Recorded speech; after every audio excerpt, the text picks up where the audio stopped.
ఎన్నికల ఫలితాలపై ప్రభావం చూపిస్తారన్న కారణంతోనే పోలీసుల అధికారులను ఈసీ బదిలీ చేసిందన్నారు వైసీపీ తరపున లాయర్లు.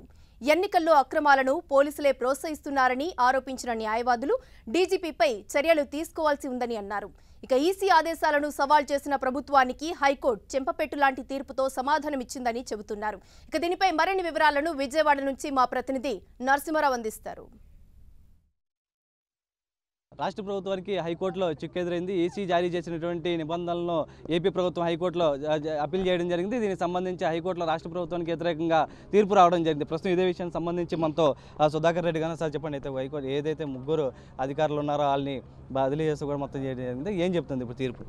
ముఖ్యంగా రిప్రజెంటేషన్ ఆఫ్ పీపుల్స్ యాక్ట్లో సెక్షన్ 28A ప్రకారం 1951 ఆర్పీ యాక్ట్ సెక్షన్ 28A ప్రకారం కేంద్ర ఎన్నికల కమిషన్ అడగద్ది ఎన్నికల విధుల్లో ఎవరెవరు ఉన్నారు, ఏ ఆఫీసర్స్ ఉన్నారు లిస్టు పంపించమని అడగద్ది. ఆ విధంగానే ఏపీ వెంకటేశ్వరరావు పేరు కూడా చేర్చి పంపించడం జరిగింది ఆంధ్ర రాష్ట్రం.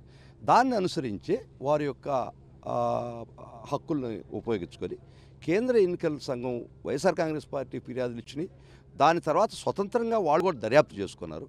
కాబట్టి ఆ దర్యాప్తులు తేలిన అంశాలు ఈ ఏబీ వెంకటేశ్వరరావు అనే వ్యక్తి ఈ ఎలక్షన్లో చంద్రబాబు పక్కన ఉంటే ఖచ్చితంగా ఇది స్వేచ్ఛా వాతావరణంలో ఎలక్షన్ జరగవు, ప్రభావితం చేసే అంశం ఉంది. కాబట్టి ఇతను ఎన్నికల విధి నుంచి తప్పించడం జరిగింది. దాన్ని చంద్రబాబు మేము చెప్పాం, మా వాదన విన్నాం, చంద్రబాబుకి అతనికి అపవిత్ర కలయిక ఉందని.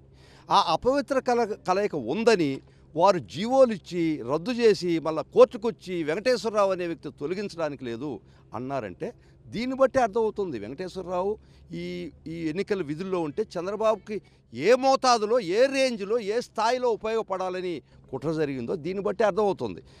చంద్రబాబుకి ఉండే ముఖ్యంగా రెండు కుడి చేయ ఎడం చేయ ఏబీ వెంకటేశ్వరరావు మరియు డీజీపీ ఠాకూర్. కాబట్టి మేము మళ్ళా ఎలక్షన్ కమిషన్ దృష్టికి తీసుకొస్తాం.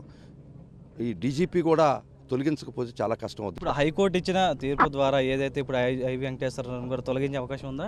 లేదు, ఆ హైకోర్టు ఆల్రెడీ ఎలక్షన్ కమిషన్ తొలగించింది ఎన్నికల విధి నుంచి. దాన్ని స్టే చేయమని హైకోర్టుకు వచ్చారు వాళ్ళు. ఆ స్టే చేయమనడం డిస్మిస్ చేశారు. కాబట్టి ఎన్నికల సంఘం ఇచ్చినటువంటి ఆర్డరే అమల్లో ఉంది.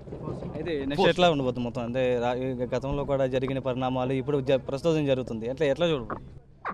ఇక్కడ ఆయనకు ఉన్నటువంటి కుడి ఎడమ భుజంలో ఆయనకి ఎలక్షన్లో ఉపయోగపడి ఆయనకి ప్రజా మద్దతు లేకపోయినా కూడగట్టేదానికి రకరకాల ప్రయత్నాలు చేస్తున్నటువంటి వెంకటేశ్వరరావు డీజీ ఠాకూర్లో వెంకటేశ్వరరావు గారిని ఎన్నికల విధి నుంచి తప్పించడం జరిగింది. చూస్తాం కొంతవరకు ఇది ఖచ్చితంగా ఉపయోగం. ఎందుకంటే ప్రజాస్వామ్యం మనుగడ కోసం ఉపయోగం, ఎవరికి కాదు. ఇక్కడ ఏదైతే అక్రమాలు జరిగితే నిలవరించాల్సిన పోలీసు అక్రమాలు చేస్తుంటే ఎక్కడికి పోవాలి ప్రజలు? ఒక్క ఓటు ద్వారానే మనకుండే ఒక్క ఆయుధం.